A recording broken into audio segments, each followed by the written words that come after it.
అదే RTV app వార్తల్ని క్షణాల్లో చదివే అవకాశం ఉంటుంది. ఒక న్యూస్ పేపర్, ఒక టెలివిజన్ ఛానల్ మీ చేతుల్లో ఎప్పుడూ ఉంటాయి. ప్రస్తుతం మనం రాజన్న సిరిసిల్ల జిల్లా తడగొండ గ్రామంలో ఉన్నాము. ఇక్కడైతే పంట పొలాలు పూర్తిగా ఎండిపోయిన పరిస్థితి అయితే నెలకొంది. మరో నెల రోజులు తడులిస్తే పంట చేతికొచ్చే సమయానికి అయితే నీరు లేకైతే ప్రస్తుతం అయితే మనమైతే చూస్తున్నాం పంట పొలాలు పూర్తిగా అయితే ఎండిపోయిన పరిస్థితి అయితే నెలకొంది. ఇక్కడైతే రైతులు లబోదిబోమంటున్నారు. రాజన్న సిరిసిల్ల జిల్లాకు సంబంధించి అయితే 13 మండలాలకు సంబంధించి దాదాపు 1,72,000 ఎకరాల సాగు అయితే వరి సాగు చేయడం జరిగింది. యాసంగి పంటకు సంబంధించి దాదాపు ఇప్పటికైతే 40,000 ఎకరాల పంట అయితే పూర్తిగా ఎండిపోయిన పరిస్థితి అయితే నెలకొంది. ప్రస్తుతం మనతో పాటు కొంతమంది రైతులు అయితే ఉన్నారు. అసలు మీరు ఎన్ని ఎకరాలు వేశారు, ఏంటి ఇక్కడ పరిస్థితి అనేది ఒకసారి వారి మాటలు తెలుసుకుందాం. సార్ చెప్పండి, మీరు ఎన్ని ఎకరాలు వేశారు? మేము 3 ఎకరాలు వేసాం సార్. ఓకే, అంటే ఎలా ఉందండి పరిస్థితి? అంటే నీళ్ళు ఎలా ఉన్నాయి ఇక్కడ? అంటే ఇప్పుడు ఎంతవరకు ఎండిపోయింది మీ పొలం? మాది 3 ఎకరాలు అయితే 3 ఎకరాలు ఎండిపోయింది సార్. ఓకే, నీళ్ళు లేక, వాటర్ లేక. అంటే మీరు ఏమైనా బావులు కానీ ఏమైనా ఉన్నాయా? అంటే ప్రస్తుతం చెరువుల పరిస్థితి ఏంటి ఇక్కడ? ఇక్కడ చెరువులు కూడా ఎండిపోయినాయి, బావులు కూడా నీలమట్టమైనాయి, వాటర్ మొత్తం లేకుండా అయిపోయింది. కాలు విడుస్తాన్న పారే ఉంటుండే, 10 సంవత్సరాల క్రితం కాలువలు వస్తుంటే పారుతుంటుండే. ఈ కాంగ్రెస్ ప్రభుత్వం వల్ల ఇంతవరకు వాటర్ లేక వేసిన ఎండిపోవడం, నష్టపోవడం, పెట్టుబడులు పెట్టినవి కూడా తిరిగి రాని పరిస్థితిలో ఉన్నాం రైతులు. ఓకే, మరి ఎట్లా సరే? అంటే ఇప్పుడు ఎట్లా మీ పరిస్థితి ఏంటి? అంటే ఎంతవరకు పెట్టుబడి పెట్టారు? అంటే ఇప్పుడు 3 ఎకరాలకు సంబంధించి ఎకరానికి ఎంత అయింది? ఎకరానికి ఎకరా 45,000 అయింది సార్. ఓకే, దాదాపు 3 ఎకరాలకు దాదాపు 90,000-95,000 పెట్టుబడి అయింది సార్. ఓకే, అంటే 1,00,000 చిల్లర అయింది. ప్రస్తుతం అయితే కూలీ కొరత వల్ల సైతం ఏంటంటే ఇతర రాష్ట్రాల నుంచి సైతం ఏంటంటే కూలీలను సైతం తీసుకురావడం జరిగింది, వేయడం జరిగింది. ఆ టైంలో కూడా బయట నుంచే రప్పించుకోవడం, కూలీలను బయట నుంచి రప్పించుకొని ఆటో కిరాయిలు వాళ్ళకు కూడా అతిమించిన కైకిళ్ళు వేయడం, పండుతాయని ఆశ కొద్ది వేయడం. ఇవాళ మాత్రం ఒక 10 గుంటలు పారలేని పరిస్థితిలో ఉన్నాం రైతులు. అంటే ఎవరైనా వ్యవసాయ అధికారులు వస్తున్నారా దీనికి సంబంధించి? మీతో ఎవరితోనైనా మాట్లాడుతున్నారా? అంటే ఏం చెప్తున్నారు? మీరు ఎవరికైనా కంప్లైంట్ ఇవ్వడం జరిగింది? అంటే మా పొలాలు అయితే ఎండిపోతున్నాయి, మరి మాకు సంబంధించి ఏం చెప్తారు ఏంటి అనేది నష్టపరిహారం గురించి ఎవరైనా మాట్లాడారా మీతో? ఇంతవరకు ఎవరు మా దగ్గరికి వచ్చి మమ్మల్ని అడిగింది లేదు, మా బాధలు ఎవరు పట్టించుకున్నది లేదు. ఇంతవరకు ఈ ప్రభుత్వం వల్ల ఏ ఒక్కరు కూడా మమ్మల్ని రావడం లేదు, మందులు వేయడం లేదు, మా పరిస్థితులను మా గోడు ఎవరు పట్టించుకుంటడం లేదు. ఓకే, ఓకే, ప్రస్తుతం అయితే మీకు ఈ 3 ఎకరాలకు సంబంధించి ఒకవేళ పంట చేతికి వస్తే ఎంతవరకు లాభం వస్తుందండి? మాకు 3 ఎకరాలు చేతికి వస్తే 1,50,000 దాకా చేతికి వస్తాయి సార్. ఓకే, అంటే ఇప్పుడు ఈ 1,50,000 మీ నుంచి ఇంకా 1,00,000 రూపాయలు పెట్టుబడి కూడా వృధా అయింది కదా సార్? ఇప్పుడు పెట్టిన పెట్టుబడి వృధానే, వచ్చే ఆదాయం వృధానే. ఓకే, మరి ఎట్లా అండి ఇప్పుడు? మరి ఇంకా ఏం చేస్తున్నారు? ఈ పంట పొలాలన్నీ ఏం చేస్తున్నారు? చాలా చోట్ల ఏంటంటే పశువులు మేస్తున్నాయి, అంటే ఇతరత్ర అయితే మేస్తున్న పరిస్థితి నెలకొంది. మరి ఏంటి కుటుంబ పోషణ ఎట్లా మరి? సార్ ఇప్పుడైతే ఎడ్లను కట్టేయడం, బర్రెను కట్టేయడం, గొర్రెలు మేపడం ఇవే జరుగుతున్నాయి. ఏమీ ఆశ లేదు రైతులకైతే, కన్నీరు తప్ప ఏం మిగిలింది లేదు. ఓకే, సార్ చెప్పండి, అంటే మీరు ఎన్ని ఎకరాలు వేశారు? అంటే మీ పరిస్థితి ఏంటి? అంటే ఎన్ని ఎకరాలు వేశారు మీరు? నేను 4 ఎకరాలు వేసాను, 2 ఎకరాలు ఎండిపోయింది. ఓకే, మరి ఎట్లా? మరి ఇంకా 2 ఎకరాల పరిస్థితి బాగానే ఉందా ఇప్పుడు? కౌలుకు తీసుకున్నాను నేను. ఓకే, ఇప్పుడు బోర్ కూడా వేయించినాం, బోర్ కూడా పోతలేదు, ఎండిపోయినాయి. సార్ చెప్పండి, మీరు సైతం ఈ మధ్య బోర్ అయితే వేశారని చెప్తున్నారు కదా, అంటే బావులు తవ్విస్తున్నారు ఈ మధ్య. ఇప్పుడే మనమైతే ఒక క్రెయిన్ సైతం చూడడం జరిగింది, ఆ క్రెయిన్లు సుధా వెళ్తున్నాయి. అంటే ప్రస్తుతం పరిస్థితి ఏంటి? అంటే బావుల నీళ్ళు ఉన్నాయా మరి? సార్ బావులలో నీళ్ళు లేవు, ఏదో ఆశకు మళ్ళీ ఇంకా 1,00,000-2 లక్షలు పెట్టి తవ్వేయడం జరుగుతుంది. అది కూడా వాటరు అడుగంటిపోయినాయి, వాటర్ లేవు. తవ్వించిన పారదా లేని పరిస్థితులనే ఉన్నాం. ఓకే, ప్రస్తుతం అయితే మనమైతే చూస్తున్నాము రైతులైతే ఇబ్బందులు అయితే పడుతున్న పరిస్థితి నెలకొంది. మా పంట పొలాలు పూర్తిగా ఎండిపోయే, ప్రభుత్వాలు అయితే పట్టించుకోవాలి, మాకైతే నష్టపరిహారం అయితే ఇప్పేయాలి. ఎందుకంటే సరైన సమయంలో నీరు ఇవ్వకనే మా పంట పొలాలు పూర్తిగా ఎండిపోయిన పరిస్థితి నెలకొంది. ఒకవైపు ఎండలు ఇంకా ఇప్పుడే ఎండలు అయితే స్టార్ట్ అవుతున్న నేపథ్యంలో అయితే పూర్తిగా భూగర్భ జలాలు 15 మీటర్ల కంటే ఎక్కువ లోతుగా అయితే ఎండిపోయిన పరిస్థితి నెలకొంది. రాష్ట్రంతో పాటు ఉమ్మడి కరీంనగర్ జిల్లా వ్యాప్తంగా అయితే పంట పొలాలు అయితే పూర్తిగా ఎండిపోతున్నాయి. ప్రస్తుతం మనతో పాటు మరికొంతమంది రైతులు ఉన్నారు. బాబు చెప్పండి, మీరు ఏమేశారు? అంటే ఎలా ఉంది పరిస్థితి? వరి వచ్చినాం, ఎండిపోయింది. ఇప్పుడు ఈనేటప్పుడు ఎండిపోయాయి.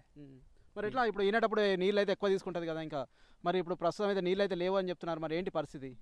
ఏంటి పరిస్థితి అంటే గవర్నమెంట్ నీళ్ళు ఇస్తే పొలాలు వారుతాయి, నీళ్ళు అయితే లేపాయి. అంటే ఇప్పుడు ఇడుస్తున్నామని చెప్తున్నారు, మొన్న కూడా ఇడిచారు, నిన్న కూడా ఇడిచారు కదా. అంటే మేడిపల్లి సత్యం కావచ్చు, ఇక్కడ స్థానిక ఎమ్మెల్యే అయితే నీళ్ళు ఇడుస్తున్నామని చెప్తున్నారు కదా. అంటే ఎందుకు రావట్లేదు నీళ్ళు మరి?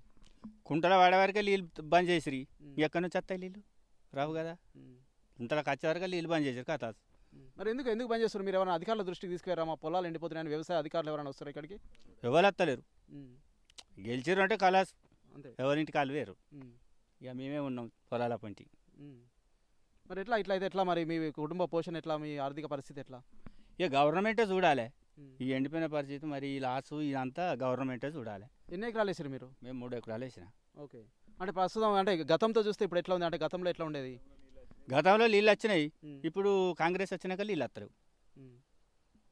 మరి ఎట్లా ఇట్లా అయితే? ఏ గవర్నమెంట్ మరి ఏమి ఇస్తారో ఏం పోతుందో మరి. లాగోళ్ళు పట్టినంత లాగోడు అయింది. వస్తున్నా ఎమ్మెల్యే స్థానిక ఎమ్మెల్యే వస్తున్నారా, మాట్లాడుతున్నారా? ఎవరు వస్తలేరు, ఎమ్మెల్యే లేడు, ఎవరు లేరు, రైతు బంధు లేదు, ఎమ్మెల్యే లేదు, ఎవరు లేరు. మరి మీరు ఎవరైనా కలిసే ప్రయత్నం చేస్తారా స్థానికులని? అంటే ఇక్కడ స్థానిక ఎమ్మెల్యేని కావచ్చు, ఇతరత్ర ప్రజాప్రతినిధులు ఎవరైనా కలిసిరా మీరు మరి? ఇప్పుడు ఎమ్మెల్యేని కలవాలంటే మేడిపల్లికి పోవాలి. మేము ఎప్పుడు పోతాం మేడిపల్లికి? ఇక్కడికి వచ్చినప్పుడు ఇక్కడ ఆగితే చెప్పుకుంటాం. ఎమ్మెల్యే లేడు, ఎవరు లేరు. మరి ఇట్లా ఇప్పుడు ఏం చేస్తారు పంట పొలాలను? మరి పూర్తిగా పశువుల విడిచిపెట్టి అప్పుడే కూకున్నాం. ఇక ఏం చేయమంటావు, అవి నీళ్ళే లేపా. అవి నేను చేస్తే ఇప్పుడు వస్తుంది. అస్సలు ఈనినాకనే నీళ్ళు లేపా. అంటే ఎన్ని ఎకరాలు ఉంది మీకు మొత్తం? 3 ఎకరాలు. 3 ఎకరాలు పూర్తిగా ఎండిపోయింది. ఎండిపోయింది, అంతే ఎండిపోయింది. ఇక్కడైతే పూర్తిగా అయితే ఆ పంట చేతికి వచ్చింది. ఆల్రెడీ మనం చూడొచ్చు ఇక్కడైతే ప్రస్తుతం అయితే మొత్తం ఈనిన పంట అయితే ఇక్కడికైతే రావడం జరిగింది. దీనికి సంబంధించి అయితే పూర్తిగా ఎండిపోయింది. మేము ఇక్కడికైతే రాలేకపోతున్నాం అని అయితే రైతులు గొల్లుమంటున్న పరిస్థితి అయితే మనం అబ్జర్వ్ చేయవచ్చు. ఎందుకంటే ప్రభుత్వం నుంచి అయితే మాకైతే ఖచ్చితంగా ఎంతో కొంత రాయితీ అయితే ఇవ్వాలి, మాకు ఖచ్చితంగా పంట నష్టం అయితే పూడ్చాలి అని చెప్పేసి అయితే వీరైతే రైతులు అయితే తెలియజేస్తున్నారు. బాబు చెప్పండి, ఎంత వేశారు ఇక్కడ, ఏంటి పరిస్థితి? ఇప్పుడు పూర్తిగా అయితే పంట చేతికి వచ్చింది, మనం చూడొచ్చు ఇక్కడైతే. మరి ఏంది పరిస్థితి? ఈ నీళ్ళు గవర్నమెంట్ నీళ్ళు ఇడవక ఈ పొలాలు నీళ్ళు వస్తాయని ఆశతోటి పొలాలు వేసినాం. పొలాలు అయితే ఈనిన టైంకు నీళ్ళు ఇవ్వకపోయారు. అందుకే ఈ పొలం ఎండిపోతుందని పొలాల కాడికి వస్తలేము మేము. మరి ఇట్లా పొలాల కాడికి రావట్లేదు అంటే ఎట్లా మరి? ఇక గవర్నమెంట్ చూడాలి. ఇప్పుడు ఈ పొలాలు చూడు ఎట్టున్నాయి, ఇగో చేతికి వచ్చింది. ఇది ఎన్ని రోజులకు అయితే చేతికి వస్తుంది పూర్తిగా? ఇంకా 10 రోజులు అయితే చేతికి వచ్చు. 10 రోజుల టైం నీళ్ళు లేకపోయే వరకు ఎండిపోయింది అంతా. ఓకే, మరి ఎట్లా ఇప్పుడు మీరు నీళ్ళు ఎందుకు ఇస్తలేరు అనుకుంటున్నారు? పంపులు ఖరాబ్ అయినాయి అంటారు, నీళ్ళు ఇస్తలేరు. ఇప్పుడు ఇంతకుముందు టీఆర్ఎస్ ఉంటే నీళ్ళు ఇచ్చారు, 2 సంవత్సరాలు మంచిగానే వండినాయి. ఇప్పుడు ఈ సంవత్సరం కాంగ్రెస్ వచ్చినాక మొత్తం పొలం ఎండిపోయింది. ఆశతో నీళ్ళు ఎత్తే పొలం మొత్తం ఎండిపోయింది. అంటే మద్దతు ధర కూడా ఇస్తామని అన్నారు కదా? మద్దతు ధర ఇస్తామన్నారు, ఎండిపోయినాక ఏం మద్దతు ధర ఇవి ఇచ్చేం పైదా? ఎండిపోయా ఈ నీళ్ళు ఇచ్చి మద్దతు ధర ఇస్తే అది చేస్తాం రైతులం. ఇప్పుడు ఇది ఎండిపోయినాక నీళ్ళు ఇచ్చిన ఏం పైదా? నీళ్ళు మొన్న 10 రోజుల కింద ఇస్తే ఏం కాకపోవు. మరి ఏం చేస్తున్నావు ఇప్పుడు? మరి పూర్తిగా ఇప్పుడు వ్యవసాయం అయితే చేస్తుంటావు, మరి ఇప్పుడు ఏంటి పరిస్థితి? ఏం లేదు, ఇప్పుడు కూరగాయలు అమ్ముకుంటున్నా పొలం విడిచిపెట్టి. ఇక మరి పొట్టకెట్లా బతుకుతా? ఎక్కడి నుంచి తీసుకొస్తారు కూరగాయలు? నేను తడగొండ నుంచి వెమ్లాడ పోతా రాత్రి 2 గంటలకు. 2 గంటలకు పోయి అమ్ముకుంటూ ఇంటికి వస్తా. 200 అయితే పొట్ట కడుతుంది. ఈ పెట్టుబడే బాకీ మీద పడ్డది. ఆ పరిస్థితి ఉంది మాది ఇప్పుడు. ఓకే, ప్రస్తుతం అయితే మనమైతే చూస్తున్నాం. నేనైతే పూర్తిగా వ్యవసాయం అయితే చేసేవాడిని. ఇప్పుడు పంట పొలాలు పూర్తిగా ఎండిపోవడం వల్ల కూరగాయలు అయితే అమ్ముతున్నాను. రాత్రి 2 గంటలకు వెళ్ళి అయితే 200 రూపాయల కోసం అయితే మేము తడగొండ నుంచి వేములవాడకి అయితే వెళ్ళాల్సిన పరిస్థితి అయితే వస్తుంది. పూర్తిగా కూరగాయలు అమ్మితే కానీ మా జీవనం అయితే కొనసాగట్లేదు. పూర్తిగా ముందుకు వెళ్ళలేని పరిస్థితి మాకైతే నెలకొంది. పూర్తిగా ప్రభుత్వాలు అయితే మమ్మల్ని అయితే ఆదుకోవాలి అని చెప్పేసి అయితే రైతులైతే ఆవేదన వ్యక్తం చేస్తున్నారు. అంతేకాకుండా రైతులకు సంబంధించి అయితే పూర్తిగా నష్టపరిహారం అయితే ఇవ్వాలి. మద్దతు ధర పక్కకు పెడితే మాకైతే పంట పొలాలకు సంబంధించి అయితే మేము ఇతర రాష్ట్రాల నుంచి సైతం కూలీ కోసం అయితే ఇతర రాష్ట్రాల నుంచి అయితే తీసుకురావడం జరిగింది. ఇక్కడైతే కూలీ అయితే వేయడం జరిగింది. అధిక వ్యయ ప్రాసాలకు వచ్చి అయితే మేమైతే ఇక్కడైతే కష్టపడ్డాము. ఇప్పుడు చూసేసరికి అయితే ఇంకో 10 రోజులు అయితే పంట చేతికి వచ్చే టైంకి అయితే పూర్తిగా ఎండిపోయిన పరిస్థితి నెలకొందని చెప్తున్నారు. అంతేకాకుండా ఉమ్మడి కరీంనగర్ జిల్లా వ్యాప్తంగా అయితే ఇటువంటి పరిస్థితి అయితే రైతులు అయితే ఎదుర్కొంటున్నారు. ఇక్కడ రాజన్న సిరిసిల్ల జిల్లాతో పాటు ఉమ్మడి కరీంనగర్ జిల్లా వ్యాప్తంగా సైతం పంట పొలాలు ఎండిపోతున్నాయని రైతులు అయితే ఆవేదన వ్యక్తం చేస్తున్నారు. చందుర్తిలో అయితే పూర్తిగా పశువులను మేపి పంపి అయితే పశువులు అయితే మేస్తున్న పరిస్థితి సైతం నెలకొంది. అంతేకాకుండా అన్నపూర్ణ బ్యారేజ్కి సంబంధించి సైతం నీళ్లు ఇవ్వట్లేదని నిన్న వరకు అయితే రైతులైతే ఆందోళన చేస్తుంటే ఇప్పుడైతే రాజన్న సిరిసిల్ల జిల్లాలో సైతం ఏంటంటే రైతులు పూర్తిగా పశువులకు వదిలేసి మేమైతే ఇటైతే రావట్లేదు అని చెప్పి రైతులు ఆవేదన వ్యక్తం చేస్తున్నారు.